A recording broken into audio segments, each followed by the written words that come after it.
chop step, and I got my top framing, but I noticed that I can pummel this hand through and start to get my underhook, but she kind of flattens me. Actually flattening me though, that's a good thing for my underhook, okay? The way that this could be bad for my underhook is if I start putting my hand on her back like this. Now I'm making my underhook half as long. So when she starts to flatten me, I just raise my shoulder, okay, up towards her head. The more forward she goes, the more that helps me. So put pressure back into me. If I start going like this, now this is bad. Now her body weight is trapping my elbow. So now my underhook is exposed actually. So as I got my underhook and I'm on my side, as she goes to flatten me, I raise my shoulder. Look, it just helps me when she pushes into me. So now how do I start to come up, okay? From this position. I can't come up with my arm across her back. That's when you're gonna get easily mounted and omoplated and sometimes triangled, okay? So when I have this underhook, I have to turn my hips over first. If she steps over me now, I can actually start to come up and drive over and end up in like closed guard, right? So it's not risky when my hips are down. But now, when my hips are down, I move my underhook down to her leg, and now she can't step over me. If I get up like this, Jess is gonna crucifix me. Okay, so I have to bring my elbow under and up to her knee like this. Okay, so now this is a great position to be in. I can start to step over the leg here, if you'll notice, this is the dog fight from last week. Okay, I just put myself in the dog fight position from escaping bottom side control. I'm trapping her leg. I can go into the knee tap. If she reaches back and whizzers, I can turkey roll. If she stands up, I can attack the single leg all the way up to her feet. But I did want to talk about something here, okay? Let's say I didn't get a chance to step over the leg. Jess starts to circle towards like a front headlock type of position, okay? So now I consider this whole series to be a part of side control escaping by being able to get up to my knees, okay? There's a few different stages of this now, okay? So Jess, rather than allowing me to get to the dogfight, stepped up on that outside foot. Now, and she's connected her hands together over my head. So unlock your front headlock and just throw on your whizzer and have your hand on the ground.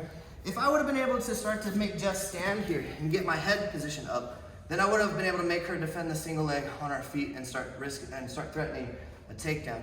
And actually, if it's not 3 seconds and I get her down to the ground, it's a sweep, not a takedown, but it's the same amount of points, so it's moot. But if we get down here and she connects her hands together over my head, okay, now it's risky to start to come up with her in the front headlock position because she could break my grips, right? So now we're in more of like a failed shot type of scenario, okay? So the things that I can do here are, I can go back to guard, okay? I start to step over the leg and I start to fall back to my elbow. And now I have her in half guard again with an underhook, which is a good position to be, okay? So I went from bottom side control to an offensive half guard.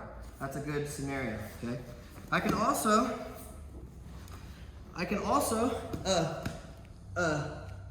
start to I can switch back to my underhook now that I'm up to my knees, and I can start to sit through for like a butterfly type of guard. There's no guillotine for her here. In fact, if she keeps her hands together, all I have to do is start to trap this and start to use my butterfly hooks to sweep. Okay, so most of the time you get your butterfly hooks in, and even if they try to step over and mount you, they're gonna sweep themselves as long as you keep your hooks engaged, okay? So usually they let their hands go and they come back and you end up in this type of situation. But let's say I got here and she immediately sprawled, broke my hands apart, okay? Now we have all of our front headlock options. I can sucker drag, I can peek out, but the one thing that I wanted to talk about, let's say I am not comfortable wrestling. Let's say I don't want to use any wrestling techniques, which I think you do need to incorporate into your game.